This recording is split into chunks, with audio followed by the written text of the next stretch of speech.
This week's episode is brought to you by the Wizzo Chocolate Company. Enjoy their Wizzo quality assortment, a wonderful variety of chocolates including Wizzo's Cherry Fondue, or their delectable Anthrax Ripple, or the world-famous Crunchy Frog made with 100% real frog. Wizzo quality assortment. Get yours today. Well, it's a good thing we don't pretend to be a professional podcast at all. We're just in early access right now, and we'll just be there for like forever. So let's start the show.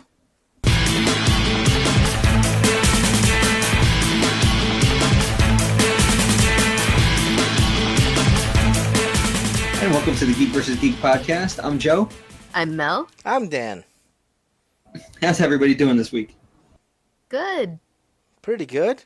Feeling good. That was a lovely intro. So, well, at least we got through it this time, as opposed to... God. As opposed to all the other times. So what's everybody been up to this week? Sweltering in a car for several hours. Trying to go to a mall in Long Island. Never again. Which mall? Oh, wait, I know, yes. Green Acres Mall. Oh. Well, not the actual mall, next to the mall. Adjacent to the mall. Yes, in the same parking lot area. Place. For whatever reason, you know, the traffic guys decided to take a big dump on the belt. And what should have been maybe a 25-minute ride turned into an hour and a half, 2 hour each way. Ugh. And I'm just sitting there baking in the sun. Well, Mel had 2 games to entertain herself along the way. She did Pokemon Go when she could. And I have to get them for Thing 2. And then the other one is Magikarp Jump, which has it's a mobile game that has slowly infected everyone in the house. So all 4 of us are now playing Magikarp Jump. Speaking of which, I can't reach it right now. Training time. You're not allowed to game during the podcast. Yeah, it's bad enough that we eat during the podcast. Let's not try to add other distracting things. Oh, you mean I can't watch things while I podcast? Oh. Look, I was going to try to make Warhammer 40K models while we podcast, but I figured you'd hear the clippers. Well, either the clippers or the paintbrush, one or the other. So you're saying if I turn the sound down, you'll know if I'm training my Magikarp? Yeah, maybe. We'll know. You'll make fishy sounds. Well, Bob retired, and now I have George. I think you're going to need to explain that. This is very riveting commentary, by the way. Okay, so what happens is you train your Magikarps, they flop, flop, flop. When they reach a certain level, if they lose a battle, a flopping competition, or you... Technically, it's a jumping competition, but okay. Oh, yes, or you win the cup, then they retire, and you train the next one. And you have your training level, and based on your training level, when you start training a new Magikarp, you get to train a higher level Magikarp. Well, so they get to a higher level. Fish? Oh no, he swims into the depths of your pond, never to be seen again. Well, so he becomes sushi. They go by in the background. No. He gets to live out his old age. Mind you, you've only had him for like a day. I see Cal. Cal lasted 2 hours before he retired. Are you kidding me? I retired my first Magikarp in like 10 minutes. Oh yeah, mine too. But Cal was like level 15, 17. Oh my god. So in actual exciting news, some news broke this weekend, didn't it? About from the BBC? Yes, that was you want to awesome. talk about that now? I do want to talk about that because apparently everybody's talking about that now. But my Magikarp, that's more important than anything happening. No, your Magikarp is not as important as the announcement for the 13th Doctor that came by way of the BBC during the men's final of Wimbledon this past weekend. I have a very love-hate relationship with the BBC right now. I love them, but I love them for this. But why they got to put the last episode only online for some of their shows? I think that has more to do with distribution than it does with the network. But it's also something they want to drive people to. So you're just getting sucked up in that whirlwind. Like it's kind of like if they had tied it to the BBC app, like the way Cartoon Network does it. You know, it's the same damn issue. You know, it's like use our app, use our stuff. It's still frustrating. Oh, Oh, yeah, absolutely. absolutely. I think it's a fantastic choice. I Speaking think to the so. actress, I've only seen a little bit of Broadchurch, having seen a lot more of the American version of that rather than the BBC version. But Hmm. what I did see of it, she seems like a very competent actress, and I'm just excited to see her take on it. All the Yeah. actors that have been in this role before have provided a very unique spin on the Doctor, and just excited to see where they go because I liked Capaldi to a certain extent, but I wasn't too thrilled by the way that the direction they took his adventure. So it's just interesting to see where they go from here and how they close out Capaldi's story in the The what is it, the Christmas Christmas episode. episode? Yeah. Yeah.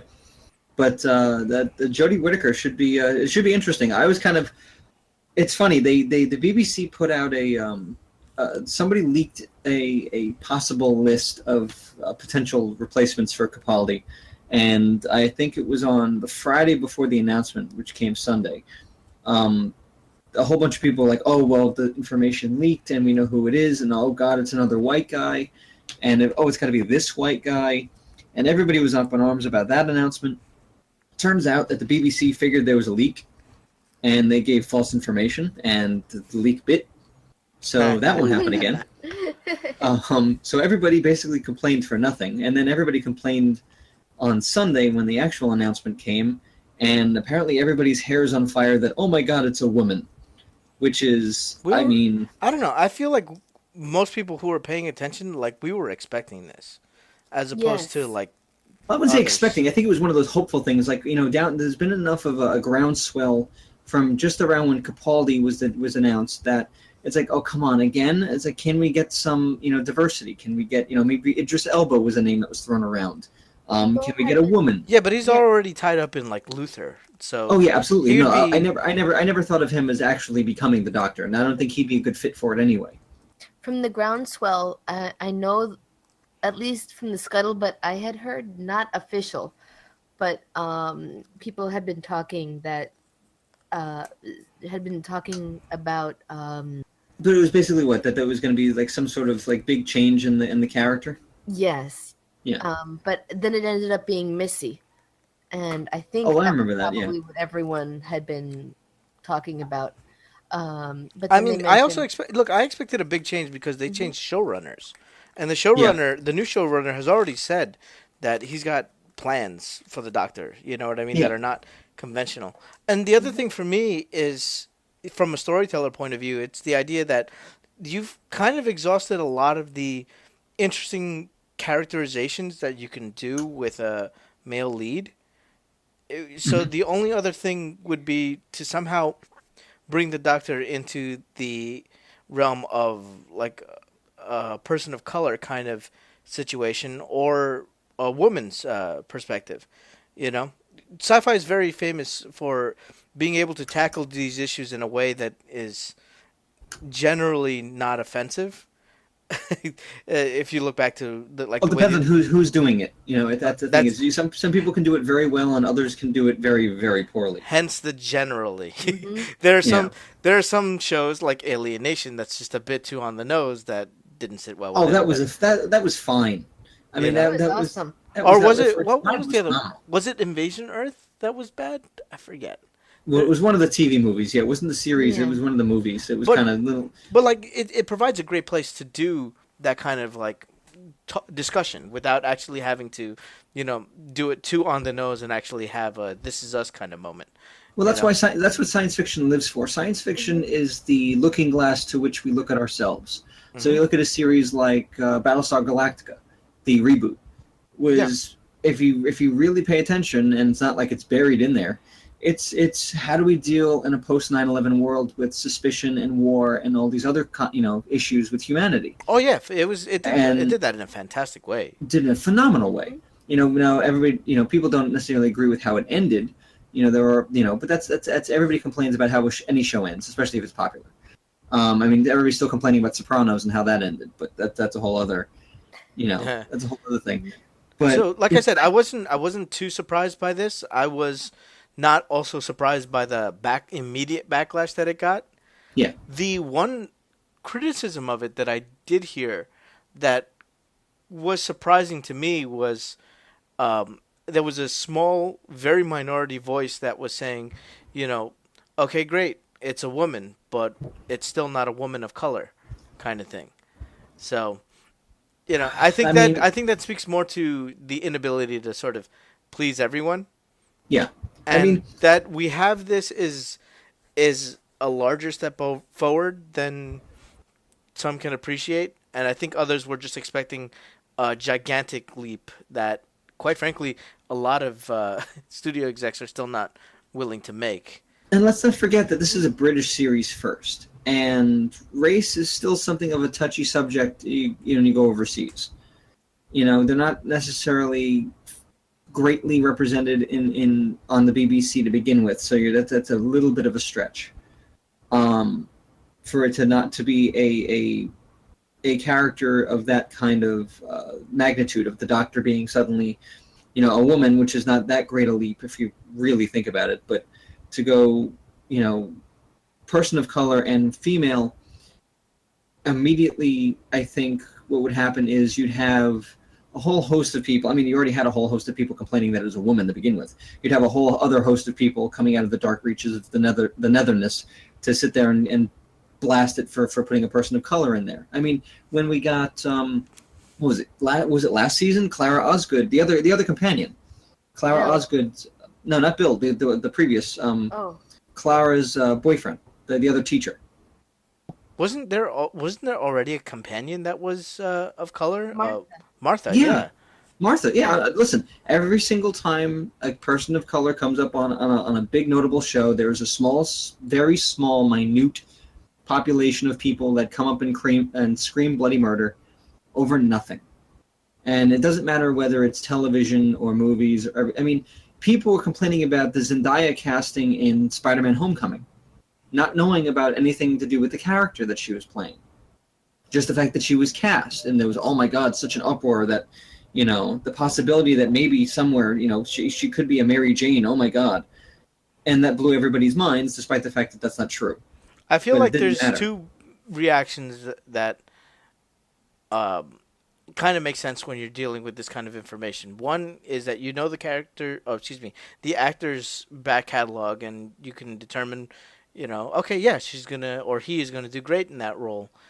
And the other one would be to take a more wait and see, rather than completely decry them that they're gonna do a terrible job. It's like there are great actors and performances that come out of people that don't necessarily always get a chance to shine. So I mean, I think to it's tell you better to about, just kind of just to give it a chance.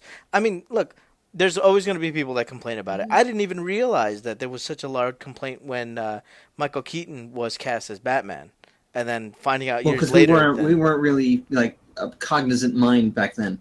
We weren't, old enough to really pay attention. Yeah, but even still, most of the stuff that I hear about people complaining about Doctor Who have not been in my immediate circle. It's really just been whatever certain media has decided to report. Oh, and it's been like what? Maybe like they show off 10 Twitter messages and call it an article. It's like, I mean, look what the Daily Mail did. This is what I'm talking about with we're disgusting people. we're I mean, talking the about the Daily Daily Mail took the announcement and go, "Oh, we have a new Doctor Who." And by the way, here's all her nude photos from like all the past movies she's done. I mean, how fucking Lord. disgusting, a group of people is this? I mean, The one thing about Doctor Who has always been the difference in the variety of the doctors. They've been so different from each other. Mhm. And it's always been about the caliber of the actor and now the actress more so than I can see for any other series. So it makes more sense for this show than any other to have such a different actress oh, absolutely. take over. And people were complaining that Capaldi was leaving, but he's been there for a couple of years already. And they he's been there normally Four, I leave. think, right? He's been Yeah. there for 2 seasons, but it's been like 4 years, right? Right. So they normally leave after this amount of time. Yeah. And it's expected that he would leave. I mean, the exceptions to that are like Matt Smith and David Tennant. They're the exception, not the rule.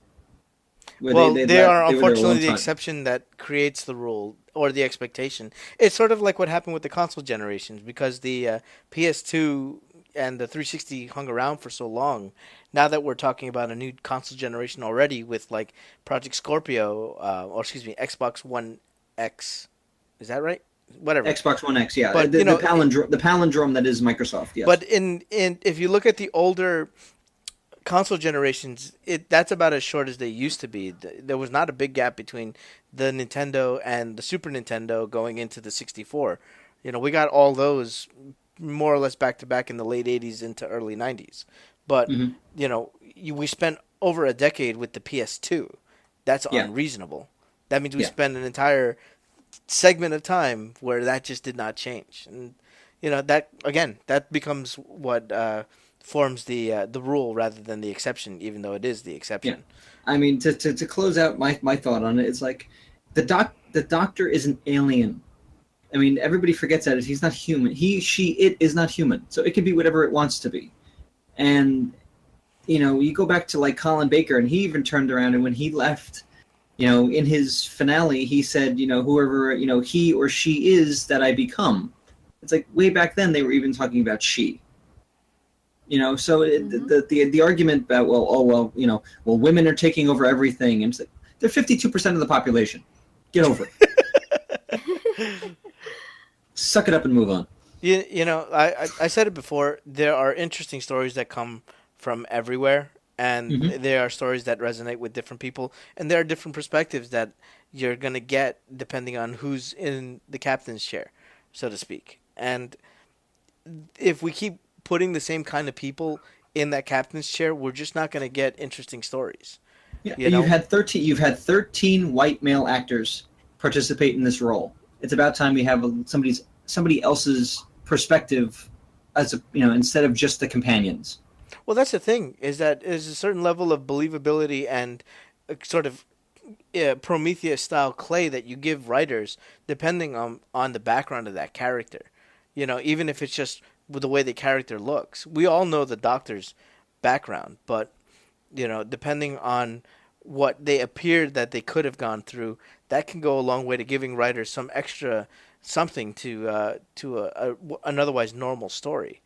I mean, look, what is it? There have been a couple of movies that we've already seen, and unfortunately my knowledge of movies is fails me here. But we've seen, stories where what would have just been like either Journey to the East or Ulysses' Tale, either gender bent or turned into an urban tale from the normal, and those have done just fine because those stories, they tell something, and then you get a different lens to look at it. Well, what does this adventure look like from a whole other point of view? Yeah, that you wouldn't normally consider. So, I mean, look, a simple story: a kid winning a spelling bee, but she's coming from a very bad side of town. That's no different than the story you get in Bottle Rocket, where these guys just don't want to be coal miners anymore. Yeah. It's kids being told, no, this is not where your life is going to go, so don't bother with this. And they do it anyway, But you get out of it, you get two completely different movies in Bottle Rocket and Aquila and the Bee. And, the gender and the race play a big part of that. And from a writing standpoint, like that could really give you a lot more to play with rather than just rehashing Romeo and Juliet, for example. Speaking of movies, I have a bone to pick with you. What? About your viewing habits. What about my viewing habits?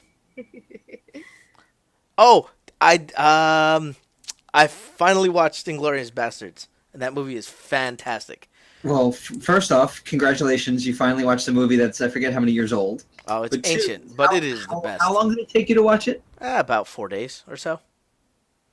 4 days. Yeah, to watch a 2.5-hour movie? Well, I mean, I only have like 40 minutes on the subway that I have of good viewing time.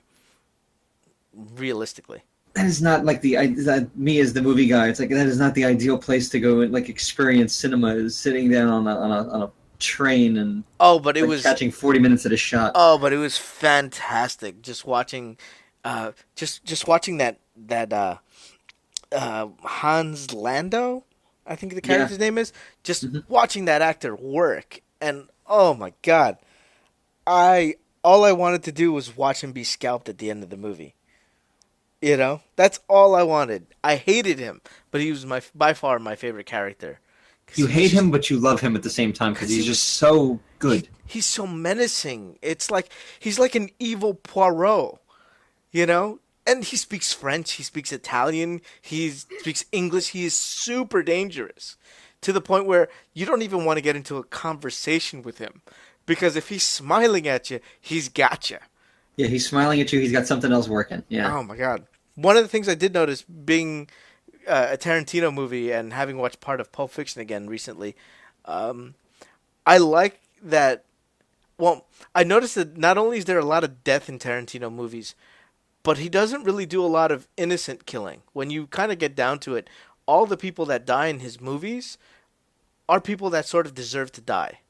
Yeah.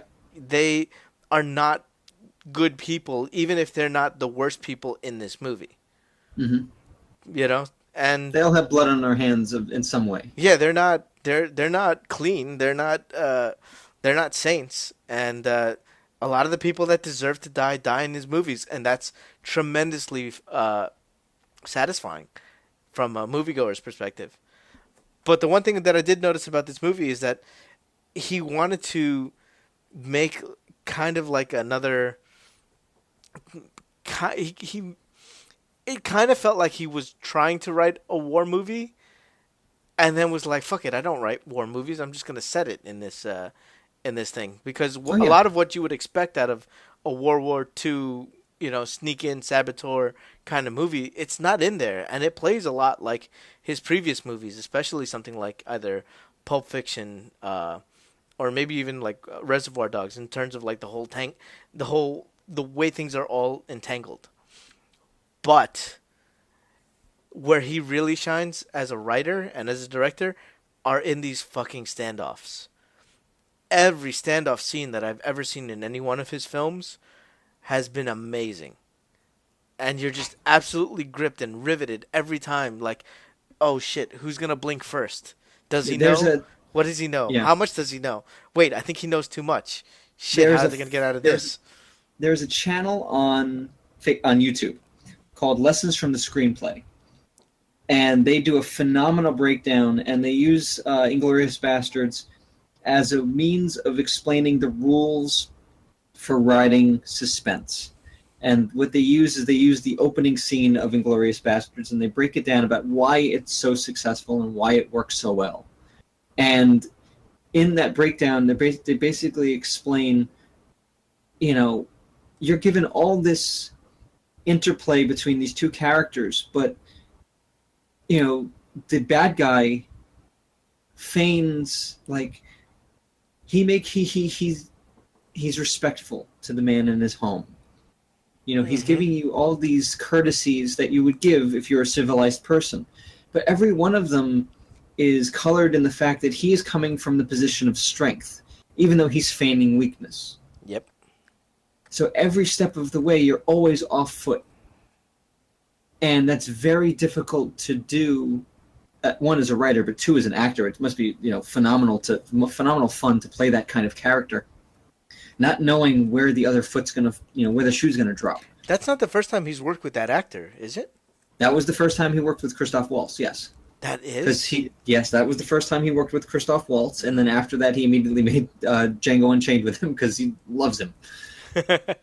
Now that's one I still need to go watch, Django Unchained. Oh, that's a you want a war movie? That's a Civil War movie dressed in a conversation about slavery. Is that the one with what's this guy's name? Leonardo DiCaprio? Leonardo DiCaprio, Jamie Foxx, Christoph Waltz. Yeah, that's the one that Samuel I wanted Jackson. To watch. I caught bits and pieces of Leo DiCaprio's monologue where he breaks the glass and then wipes the blood on somebody. Oh, yeah, because he actually cut his hand. Yeah, but I mean, like, it's riveting and it's powerful. And well, it's Tarantino. I think that's the thing. Is like you just narrow it down. He's one of those quintessential now great American, great anytime director that you can sit there and you can point to the style and go, he just gets better with each movie. Now these are movies that I'd want to go to like the Alamo Drafthouse to go see. Those feel just like worthy because he's got such a great soundtrack to all of them too. Well, he just announced what his next movie is going to be. Well, he also announced a while ago that he was only going to ever make 10 movies. Oh, really? And then, because figure how long he's been around. He's been around over 25 years.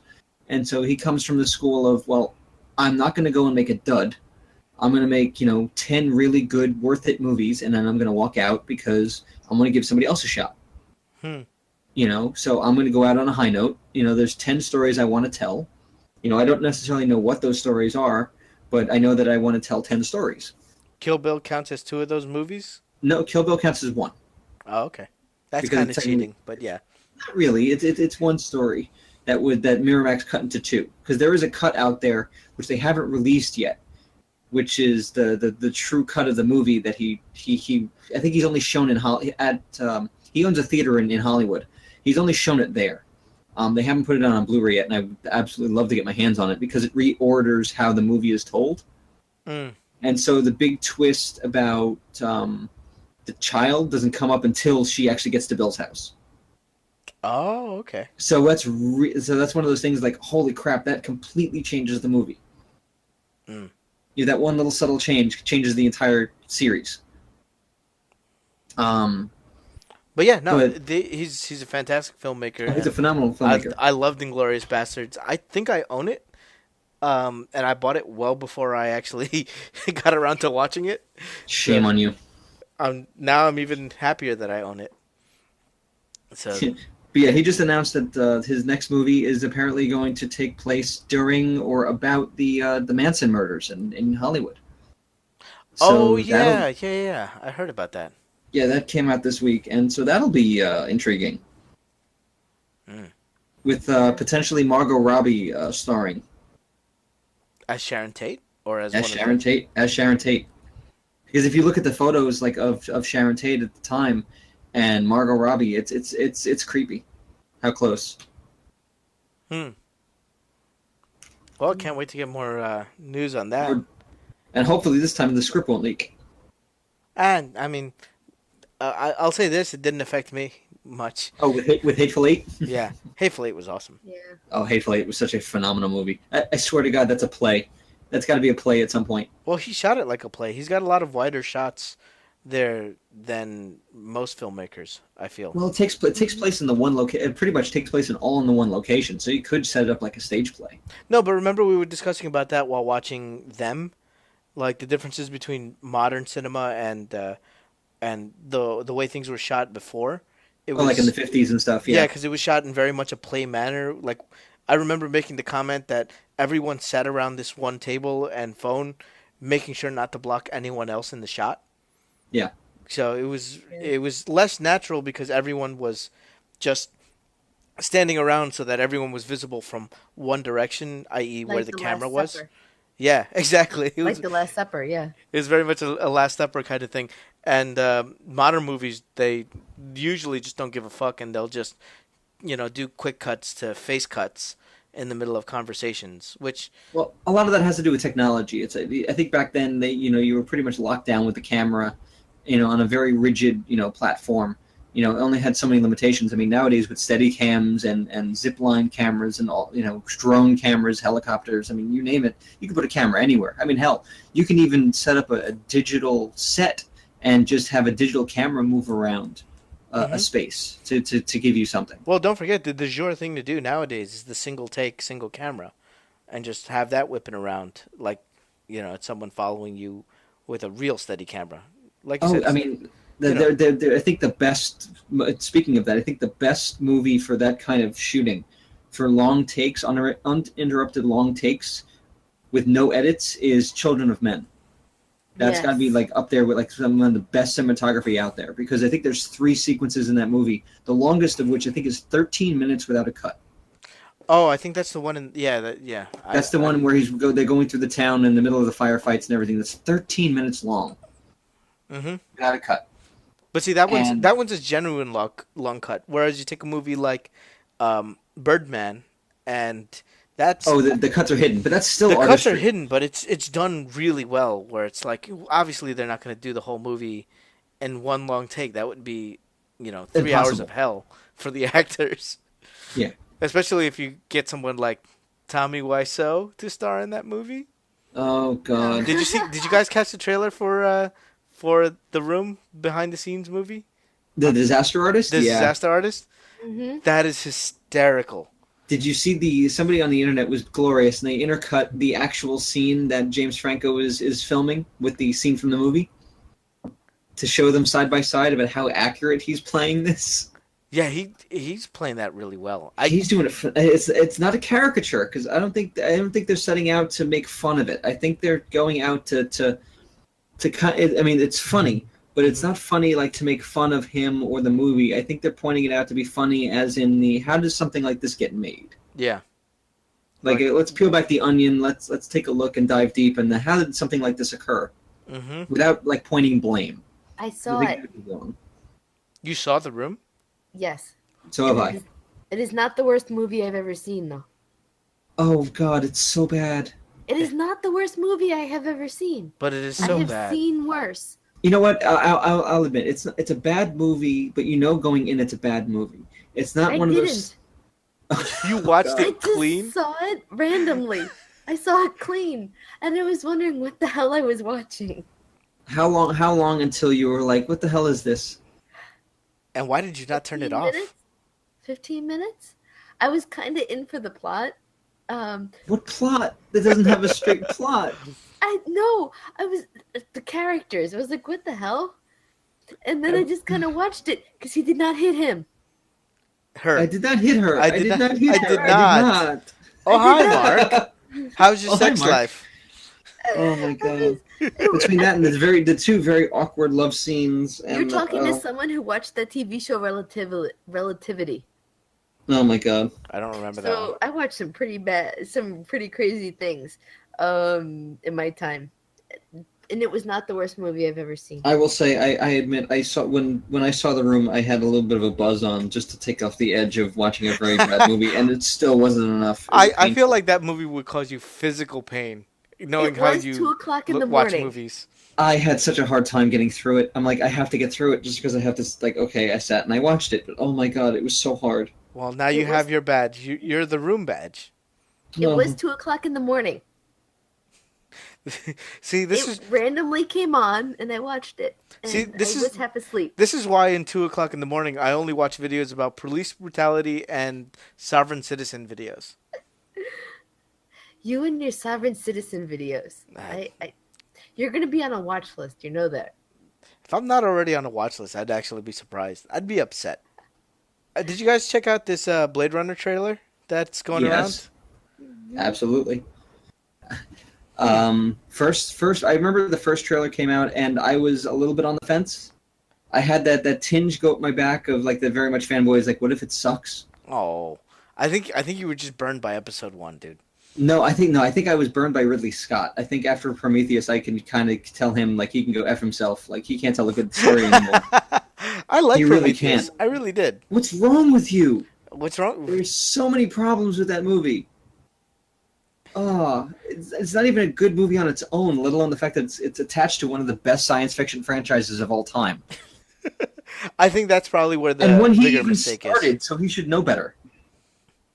Well, I think he's you just I think he's just a bitter old man.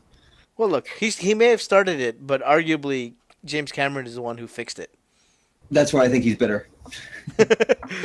because he got outplayed by James Cameron, Yep. who then proceeded to make like a 4-hour movie that everybody adored. Pocahontas. Yes, The Colors of the Wind of the Iceberg That Bit You. Oh, I thought you meant the thing with the blue cats. Yeah, Pocahontas. Yeah, Pocahontas and blue cats. Well, I was talking about Titanic, but yes. How is that? How is that Pocahontas? I don't get that. Because I don't either. I was talking about Titanic. Yeah, but how that's is nearly Titanic a 4-hour movie? How does or at least it yeah, but felt how that does- way. how does Titanic resemble Pocahontas? Titanic isn't Pocahontas. I was making the joke about the iceberg. The punchline was the iceberg. The iceberg is Pocahontas? Oh my gosh. There is no Pocahontas. Is the iceberg the colors of the wind? I hate to break it to you guys, but Pocahontas didn't exist. Yes, she did. She Yes, was she did. 12 and she married John. Snow? But she had no No, raccoon. She didn't marry the um, guy that Disney says he married. That it's not John Pocahontas Smith. She doesn't. married another John. John, I think and she then did she marry died a of John like Smith, but not John John, another. Carter of Mars? not John Smith. John, leave it in the comments if you remember. Wait, John Carter of Mars, is that a Disney joint? I think it was a Disney joint. So I think it yes, was a very expensive Disney joint that didn't make its money back. Wait a minute. So But why is- technically, that princess that he sees in that movie is a she is not a Disney princess? princess. She is not a Disney princess. Oh damn. aw, However, speaking of Disney princesses, thank you for the segue. Was the did you see anything coming out of D23 in regards John Ralph. to Wreck-It Ralph? Oh my God! I saw so much out of D23. So exciting. I mean, aside from like the minor stuff, where we're getting like a new Toy Story and we're getting a new.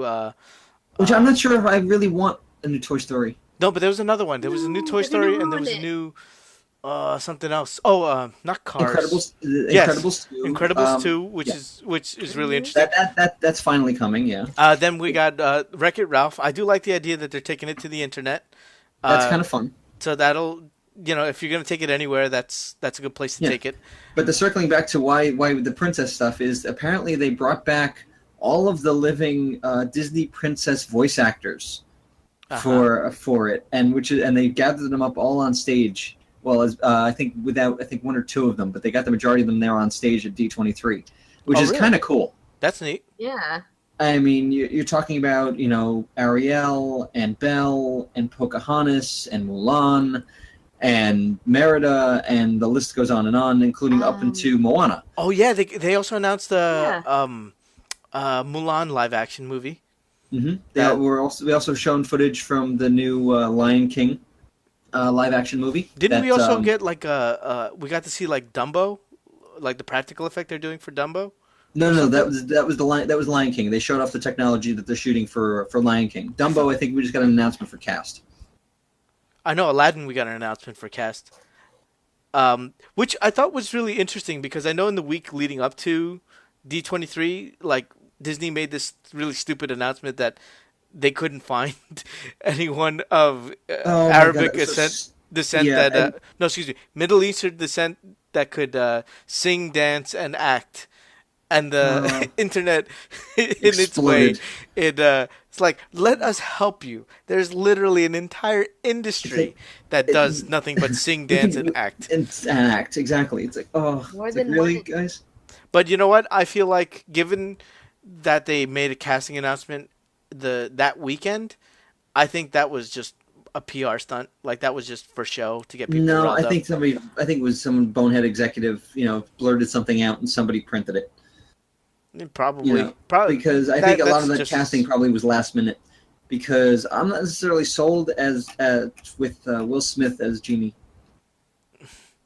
I mean, I feel like that's going to be the real touchy subject here because we don't have Mr. Robin Williams here to give his blessing on it, Not like, I mean, for what it's worth, at least you had Aykroyd giving his blessing on the new cast leading up to it before we found out how much of a train wreck that movie was. I was talking about Ghostbusters. Mm-hmm. But at least, but he gives the green light to well, he likes anything money. This is kind of a shame because I do like a lot of their stuff. But again, like, he's going to be a big question mark in that movie. Because I've never known Will Smith to not be Will Smith or to not be the Fresh Prince and bring that to a role. Because even I think his attempts at like being that kind of goofy funny, I think died with Hitch. Yeah. I actually couldn't watch Hancock. I bounced off of that movie, and I kind of liked it because I think I kind of liked Hancock because it was a superhero story, but it was wrapped up in a melodrama, and I kind of liked that. The effects were kind of wonky, but the story was okay. Oh, what else was there? They showed off some footage of Kingdom Hearts, which I don't know if you're too interested in that, Joe, but it was nice to see the work that's being done in the game. The Toy Story level was really fun to just watch and see what they're doing with that. The thing I like about Kingdom Hearts is that the bringing together of those two worlds of Squeenix and Disney, and like combining characters. That's always fun. They definitely made the scope a hell of a lot bigger.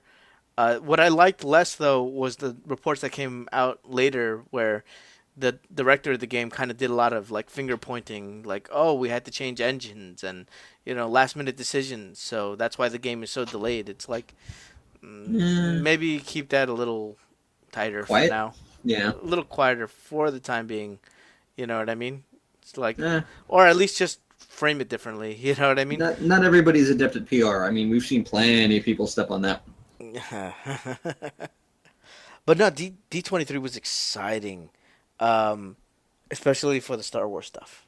I think that was probably the big thing coming out of D12. At least the big thing that hit public was the behind the scenes. I mean, they had to show something from Star Wars. I didn't think that they were going to show a full-on trailer because they're coming to Comic-Con. So they have to have something for Comic-Con. So I think the best thing they could have done was do what they did, which is they released a behind-the-scenes video, which was for me, a lot more touching than I expected. I'm not sure if that's because of the recent passing of Carrie Fisher and a lot of the behind-the-scenes footage of her and, like, the cast and everybody having a good time shooting it and all the thoughts you have of that. Or is it the imagery that you're seeing of all this new practical stuff, like between the creature designs and the costumes and the sets and like the and all that stuff. But I really dug it. I really dug that little 2-minute video. Oh yeah, no, it was fantastic. I want a porgy. Those little things. Oh man, those things are gonna sell like hotcakes. Oh, I gotta look that up. Porgy? Oh, those. It's in the behind the scenes thing for like a 2-second shot. It's this little. It looks like a furry adipose with these big doughy eyes. And I think they're going to sell like hotcakes. Apparently, they are the creatures that live on the island that the planet that Luke's on, Octo. Oh, really? Yeah, they're like the locals. I'll dig up a picture and I'll send it to you. But what were your thoughts? I love that it was a behind the scenes kind of thing. We got a lot of glimpses of how they were gonna set certain characters up, and it's nice to see, any footage that we have of like Carrie just being Carrie Fisher, and being just amazing. So that was really cool. Oh, that little guy. Okay, yeah, I'm looking at the picture Joe put up in Discord. Yeah, those things are cute. The fact that it's a practical effect, actually, great. That clip in particular that you put up, that's when I realized that they were not CG, because they look CG up until that moment. Does I don't think ILM's works with them really, but does ILM work with Weta on these movies? No, Weta is its own thing. No, ILM is just the digital end. I don't know who's doing the practical effects of Star Wars. Usually they're British companies because that's where they shoot. They shoot a lot overseas. But Weta does work specifically in New Zealand. Oh, I see. Like those sound stages. So like Ghost in the Shell was a big one. Like all the Lord of the Rings stuff. That's all Weta. The Planet of the Apes stuff is Weta. I mean, but Weta is different in the sense of they are a digital powerhouse and they're a practical effects powerhouse, and they do phenomenal work. But it's very intricate. Did they help on Planet of the Apes, the new one that's out? I believe they did. I believe so. Yeah. Because that seems like something that'd be in their wheelhouse. Yeah. Did you see the peel back of the special effects for Andy Serkis? I did watch the Fusion video where he's giving a monologue and turns into Caesar. Yes. That one's very good. That's what I'm talking about. It's like peeling back the onion, the layers, because they and this is a long time coming. Is they're advocating for Serkis to get Oscar recognition for his acting work with motion capture, because to him and to so many others in that field, motion capture is just a form of digital makeup. And if we're going to honor actors who wear prosthetics, in films, why not honor those who basically act with digital makeup? And we're not talking about people that are completely replaced with a wholehearted, computer creature and then they just come in for the voice acting. I'm talking about the people who put on the skimpy green, green or gray suits and walking around like in leotards, giving, the performance of their lives and then are slightly augmented, keeping that performance. That is not easy. That is not easy. And if you watch, I mean, there are hosts of videos on YouTube of behind the scenes of the Planet of the Apes stuff with Circus, and he is acting his ass off. And you can't say that he's not acting. And if you look at that side by side with the footage that, ends up in the final product, it's not one of those where the animators, you can't even call them animators, they're just special effects artists, take his performance and just basically put on makeup. They're not sitting there and tweaking anything other than making him look like an ape. And that's what's actually really fascinating about the whole thing, because in the video game space, they've been doing that with actors for about as long as Circus has been advocating for it. Mm-hmm. I know that Uncharted, one of the first behind-the-scenes things that I saw for Uncharted, involved the two lead characters, the guy playing Nathan and the guy playing, was it Ellie? I don't remember the lead girl's name in the first Uncharted, but Elena, I think is her name. Anyway, you see them sitting in the cockpit of either a Jeep or a plane, but they've got all the dots in their face, and they're giving a live performance. They're not just reading a script in a booth. They are performing the lines and being physical with each other, and that's all being captured for the cutscenes. Yeah. And I remember thinking it was already going to be a little weird in terms of the times coming up when I was playing a game on the PS3, Heavenly Sword, I think was the name of the game. Yeah, Heavenly Sword. Andy Serkis is actually in there as the main bad guy. Yeah. And he's fun to watch. Yeah. And I remember going into the game like, so you're telling me that Golem is a bad guy in this game? Like, going actor to actor, like the guy who played Golem is now going to be this guy? And he delivers a great performance. Yeah. And again, they do the same thing with him. They just mocap him, just let him do his thing. Mm-hmm. And, now he's he's in the new Star Wars, though. He's Snoke, he's Snoke, yeah. He's all over the place. I mean, he gave an interview a few weeks ago where he was talking about, I think he was talking to Stephen Colbert, and he said, after they finished up the original Lord of the Rings trilogy, he's like, he was going to go back to working on the stage because he was originally a theater actor. And, then Peter Jackson came to him and he was, how would you like to play King Kong? And so he's like, well, this is the end of typecasting forever because I can literally play anything. That is, I can play anything under the sun. So he's been Gollum, he's been King Kong, not once, but I think twice. He's been a little bit of Godzilla. He's been, he's now Snoke in Star Wars. He's been Caesar for 3 movies for Planet of the Apes, and he's been phenomenal at it. It's probably some of his best work. I mean, even out of makeup, he's been, he's Claw in Black Panther and Civil War. I mean, excuse me. Oh, I forgot that's him. Jesus. Yeah. Yeah. I mean, that's the thing is that he is an actor. So I think that's the thing is when you don't when he's doing so much work behind the scenes like that, you forget what he actually looks like. So when he actually shows up on screen, it's very easy to miss him as a result. Well, I'm thinking of like way back in the old Universal Monster days. I mean, think of Boris Karloff and so many of those other iconic characters that were basically buried in makeup, and they got recognition, and it's you look at Marlon Brando in Godfather, he had cheek pieces put on, jowls, a nose. It's like his face was completely changed. Or Idris Elba in Star Trek Beyond. They buried that guy in makeup. Absolutely, and he gives a phenomenal performance. The best comment I heard about that was from Mark Bernard, and it's like they took a beautiful man and they covered him in makeup. Yep.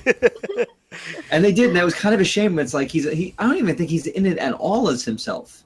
Oh, yes, he is. At the very end. He's in it for the video. For the video, and at the end, you can see more of himself. No, but he's not. He still has a different nose and forehead at the very end. I guess you're right. It's been a while since I see it. I don't own the movie yet, so I can't obsess over it. Oh. But soon. Soon. Well, it's on Amazon Prime, so you can always like hop on there. But but no, so like long story short, they're advocating Too for late. more. They're advocating for more of these kind of performances to get Oscar recognition. They used to have a category for like special effects that wasn't the special effects category we have now. I mean, there was another category, and there's been some discussion of maybe it's time for it to come back. I find it really intriguing that there was I don't remember where it's from, but there's like a theater theorem that I need to look up this quote later, but the quote basically goes that something about like the ultimate actor will be the puppet that the audience can control. Now I'm really paraphrasing. He's paraphrasing and butchering it. And butchering it. But do you know what I'm talking about? Do you know that? No, I don't. I'm not going to help you. Christ. I think it Nope. was like the Uber actor. Oh my god. Anyway, it's this idea that in order to give the best entertainment possible, the audience has to control every bit of the action that they expect so that they can get the best possible viewing. And I think to a certain degree we were seeing that when Squeenix tried to push this completely artificial actress as like the future of cinema and that kind of entertainment.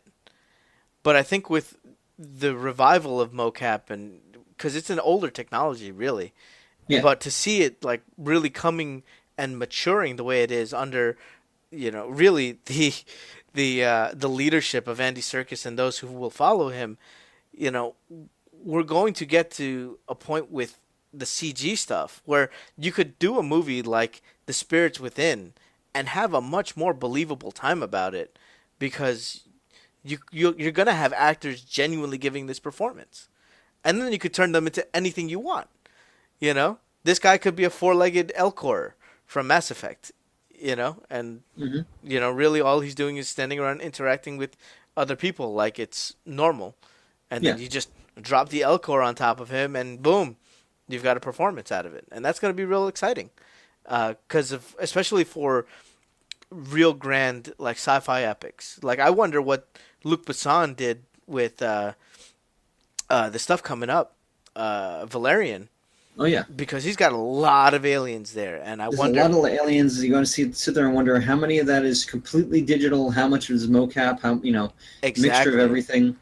Exactly, and I've heard it's a feast for the eyes, even though it might pain someone with a more logical sense. It's also and ultimately all that stuff has to serve a story. It can't just be there to look pretty. That's always like the cross your fingers and hope. Is like it's not like because even Avatar, as beautiful as that movie was, it had a simple story. But if you were open to other than the oohing and eyeing and all the visuals, if you were open to the story, it was very character driven. Mm-hmm. You had a story that was the overall plot was simple, but it was a character drama. Sci-fi is a very weird genre because it's very easy to, as an audience member, get lost when they start going into the gobbledygook of that specific sci-fi universe. Mm-hmm. And unfortunately, Avatar lost, I think, a lot of people when you actually get into the Avatar itself and start living among the Na'vi, and then you've got to all of a sudden learn an entirely new dialogue, and none of it is as, I wouldn't say clever, but as tongue-in-cheek as Unobtainium, which I thought was a cheeky way of like, okay, here's the MacGuffin. Exactly, yeah. But this isn't really that important. It's just a plot device to move the thing forward. Exactly, and then you get into the Na'vi, and then you got to remember the ooh-ah and a couple of ooh-ah and a couple of other things that are like, what did they just say? Yeah. And what are they talking about now? And what did they name that thing? And I think once you've got the audience asking too many questions like that, you begin to move away from the character drama because they're too busy trying to remember other shit about your movie. That's true, especially in a 3-hour movie. Let's Can I talk about Evo for like a second? Absolutely. So the big fighting game tournament that's held in the United States, Evo, just happened this weekend. And while I'm not really a big fighting game fan in the sense of watching all these competitions, I do know that U.S. made it almost all the way to the end of one That's of the major fascinating. competitions, but we were beaten by Japan. But one of the things that came out of Evo for me was this announcement by Arc System Works of a new crossover tag game. And it sounds like a lot of fun. It's got characters from BlazBlue, Persona 4 Arena, another fighting game that I'm not really too familiar with, unfortunately, and then characters from Rooster Teeth's Ruby. They're all going to be mashed together into this Wow. 2v2 2D fighter. And That's fun. that sounds like a lot of fun. And they showed off the lead character, Ruby, like what they did with that character in that game. And I don't think you got to see any action in the little trailer they showed, but already it looks like it's going to be a lot of fun. And I got to say, it's really funny because it really feels like Arc System Works is like, oh, Capcom's dropping the ball? Don't worry, guys. We got it We covered. got this. Yeah. You know, not only are we delivering a better game in Dragon Ball Fighters to give you a nice, 2D fighter that's no frills, but we're going to give you a tag game that's a crossover game that is going to be fucking awesome, and it looks really good. So between those two games and getting more announcements, now we know that Trunks, Krillin, and Piccolo are all making their way into the Dragon Ball Fighters game. It's like that's a solid roster right there. And what's really cool, and I didn't know this until I looked it up like yesterday, but apparently there's beta signups for at least the Dragon Ball Z Fighters game, the Dragon Ball Fighter Z game. I don't know how they're gonna have people actually say that name. It's kind of ridiculous. It's not Dragon Ball Fighters. Maybe that might. Let's just hope they don't add extra Z's and it's puts people to sleep. But it's gonna be a 9-character closed beta happening later, and they're gonna have signups on July 26th. So Okay. That's gonna be kind of neat. I've always been a fan of Krillin, even though he's struggled hard to not be as like useless as say like Yajirobe or some of the other guys that are just like. So you're just saying names now. I don't know. Oh, I never followed Dragon Ball. Did you not watch Dragon Ball? Oh my god. No. Oh my No. god. No? Nope. No Nope. Not my thing. Bulma? Nope. What? Nope. Join us. Nope. Join us. Well, I hope everyone enjoyed the last episode of Geek vs. Geek podcast. Gonna flip the table on this damn podcast then. How dare you, sir? Seriously. We need to No. give you time to watch Listen. it. You don't get to browbeat me. You're the one who sits there and takes 5 days to watch a movie. Meh, meh, meh, meh, meh, meh, meh, meh. It's because Dragon Ball, that's why. Yeah, it's Dragon Ball. Everybody watched Dragon Ball. I And didn't it watch took Dragon Were Ball. you not a it's- teenage boy in the United States? Or girl. Yeah, but or girl. No, I was not a teenage boy nor a teenage girl. I was just an amoeba in high school.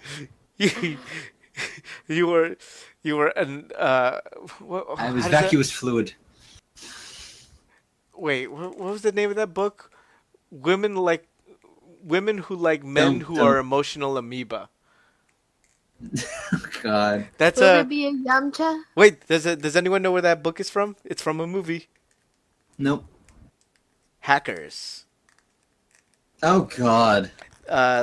Libby's mother writes. That's one of the books that she writes. Oh, that's right. Yeah. See, that's a movie that I remember being part of my my middle school days, as I had a friend who was a computer illiterate who always called himself a hacker and absolutely loved that movie when it came out. And I was like, it has nothing to do with hacking. Hack the planet. Well, that's where I got introduced to the guy who played Serial Killer, Matthew Lillard. Oh, that dude. Yeah. Oh, he's amazing. He's a fun dude. Well, he's up there with like Gary Busey. It's like they may not deliver stellar performances, but they will make you watch. They will make you stand up sit down, take notice. Like It's the guys with the teeth. they will chew the scenery, Oh, absolutely. and you will love every moment of it. Speaking of movies, I recently caught up and finally watched John Wick 2. And I will say, despite the fact that it's not as good as the first one, it definitely moves the series into a very interesting direction, and I do like it. The action scenes are fun, but it's a different kind of... It's a totally different kind of movie than the first one, in the sense of the first one was a lot more in-your-face, close-up. This one, they moved the camera back a good bit, so you see a lot more space. So it's a lot of guys running in from off-camera getting heads blown off, which isn't as, I guess, as exciting as the first one. But he does a good 3-gun competition in the middle of the movie. I think that's the problem with just sequels in general. It's Yeah. You've already established how badass this character is, and you kind of paint yourself into a position of, well, where do I go from here? It's also, I think, the what I'm going to coin as for myself, at least, is like the Iron Man effect. It's that movie, outshone everything for a while because it was new. It did a lot of things that, in that superhero space that, nobody else did, and kind of revitalized that whole genre for people. And then everything else now, because it's not got that veneer of new, it sort of begins to pale because it really sets it up, well, how do you go from here?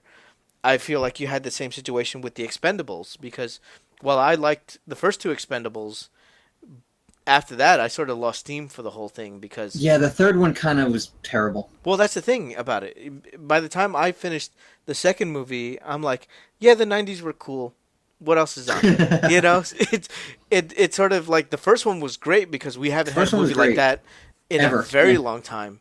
And then, the second one was more of the same, which was not necessarily bad. And we got to see other parts of that team shine, which is why I like that one as well. But after that, it's like, if you're going to keep going on to that thing, like, I need more than just, like, you bringing in everyone from my childhood and telling me it's going to be a good movie. Yeah. I think that the problem with the third movie is they just forgot that it needed to have a story. So, like, with the case of John Wick, like... that comes off the story, comes off the, here's a retired assassin that gets back into it. You know what I mean? But now... he's really not back. That's the thing, is that the continuation, the story is good. The story is fine. Mm-hmm. The story picks up a few months after the end of the first one, so some time has passed. And they button up the story from the first one. And then the ramifications kick in for that story, which makes sense. And they basically... take you and they introduce you to the world writ large and the rules that fall within. And he's kind of put between a rock and a hard place. And so story-wise, it works. My issue, it's not really a big issue, but the small issue is that the action scenes are kind of like, well, I know he's not really going to get hurt, and he's not really in that kind of mortal danger no matter how many people you throw at him. So at some point it gets a little ridiculous about how many bodies drop. But it's still fun to watch, and it's pretty much like watching somebody, like I said, like running a 3-gun competition because, he's proficient with the pistol, and then show off, oh, by the way, he's proficient with a rifle and a shotgun, all at once. And you can't really change too much, or it doesn't seem like the same movie in the sequel. Yeah, but I will give them credit in the sense that they wrote it as a trilogy, and they have an arc that they're following. And... the arc it's following is kind of reminiscent of like the old school westerns, where you have an old gunslinger who has to go back for one last ride, and it kind of has that vibe to it. So I kind of dig that. Except with the modern sensibilities, that one last ride is 3 more movies. Yeah, yeah. They everything's got to be a trilogy. Maybe in the future, maybe in the future everything's going to be a quadrilogy. Who knows? Well, I really hope that the future isn't that we're already there where every franchise, everything has to be an MCU type universe. I mean, we're already getting it with Universal with their monster movies. They're going to have their dark universe. DC's got the DCEU. We still have Marvel with the MCU. And like everybody's trying to have their way in. So, I mean, Sony's going to have their Spider-Verse. Yeah. Transformers has got 6 movies under its belt. Yeah. Ugh. I mean, it's Fast and Furious has had 8 movies under its belt. Everybody's trying for that James Bond, 20 years doing the franchise. Sorry, 50 years doing the franchise. Jesus. Hey, supposedly he's coming back, Craig. That Yeah, rumor's I mean, getting a lot I'll believe it. stronger. I believe it when I see it. But we're still way out from anything happening on that, let alone him warming up and going, I think I'll do another one. I'll tell you this, how bloody will his wrists have to be to come back, considering the last time he was like, I'd rather slit my own wrists than do another one of these damn movies. I kind of understand where he was coming from, though, is Bond is the kind of character that automatically attracts a global attention for every little thing you do. Well, it's also a grueling shoot schedule for him. Oh, yeah. It's not an easy movie to shoot. No, and he's broken bones. He's had surgery. He's fucked up his back. I mean, he's had a rough go of it. I mean, shooting them, I'm sure he enjoys it. But it's think of how long it takes. I mean, Casino Royale came out in, 2009? Or something like that? That's right. So think of how long he's been Bond. I mean, it's almost 10 years we're running on. We're 2 years shy of 10 years of him being Bond. What does he have? 4 movies under his belt? No, 2007 to 2006. Oh, so he has been doing it 10 years. So he's got 4 movies in 10 years. Yeah. What did we get with Brosnan? Brosnan? I think we got about the same. Okay. Because it takes them a while to shoot these things because, 1, they have to have the right story. 2, they have to button up all of the international shoot schedules. And then they have to shoot the damn thing without killing anybody. And all of those very extravagant and ornate, action scenes taking place in multiple countries. I mean, they have a set group of people that shoot these things, and they have to cart them around everywhere they go. Yeah. And that's been the big, staple of the Bond film is that they go everywhere. There's at least 3 or 4 different countries. It's a globe-trotting adventure. Yeah. Yeah. Yeah. This is also where it's like, looking at the new set, the stuff that Daniel Craig has done for Bond, those have been really interesting movies. For me, even though I really liked Pierce Brosnan, I couldn't get on board with the rest of his movies.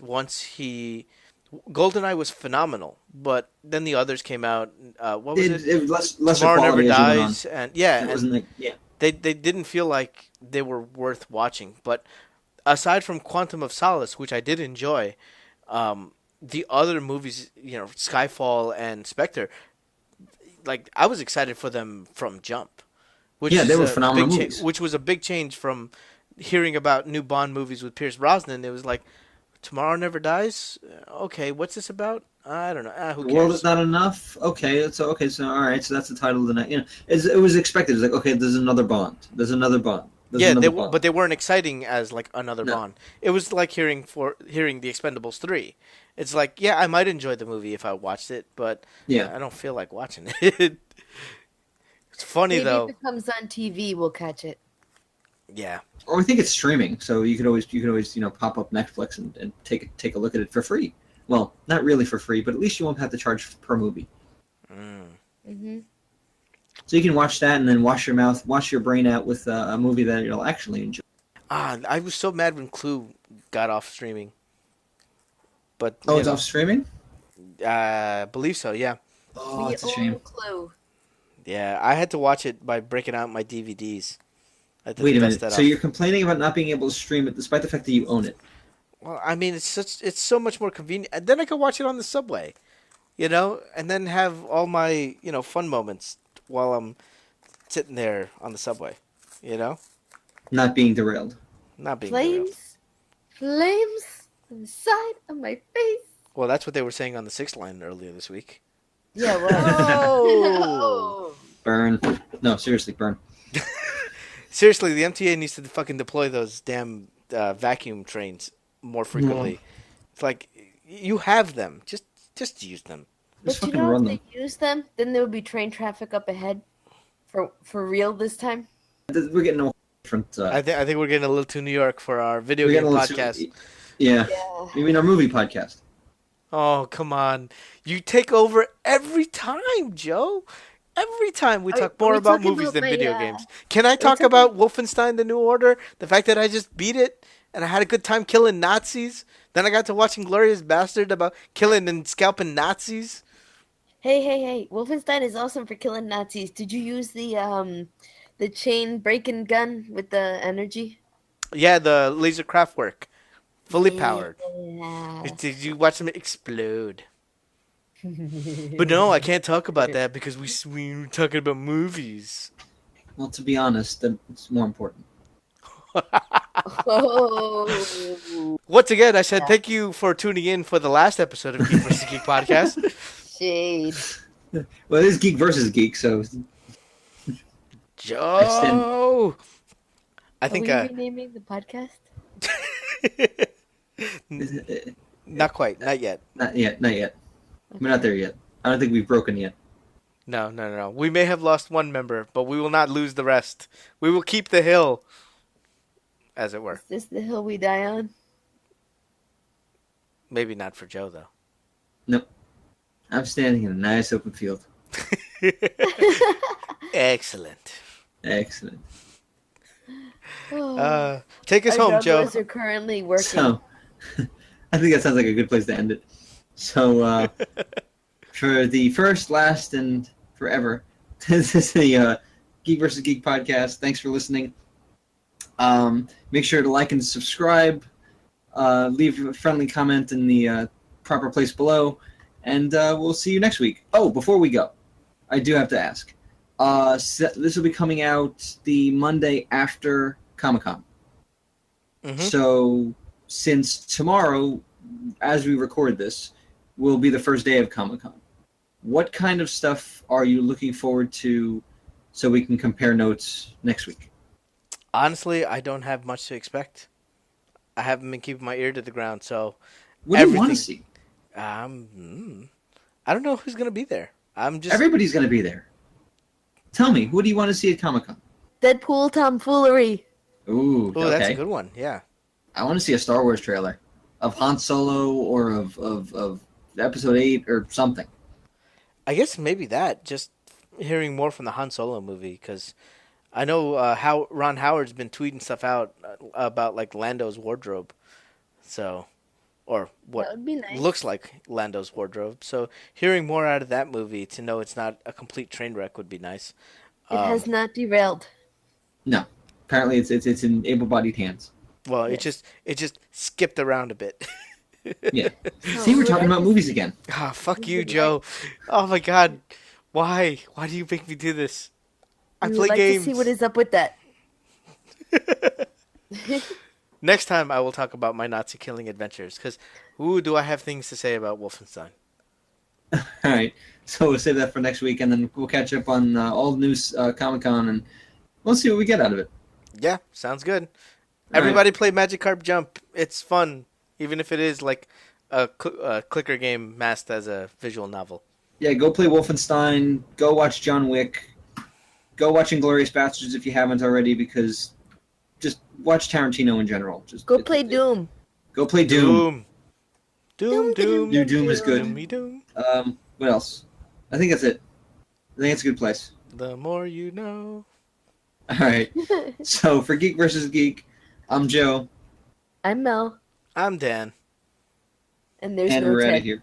And there's no Ted. Have a good week, guys. We'll catch you guys next time. Say goodnight, Gracie. Good night, Gracie. Good night, Gracie. Bye.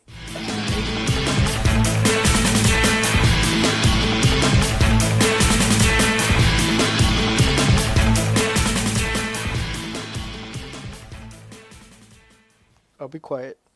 I just won't No, talk for the rest of the show. No, you won't. You're gonna talk. Not a peep. I promise Yeah, you. both.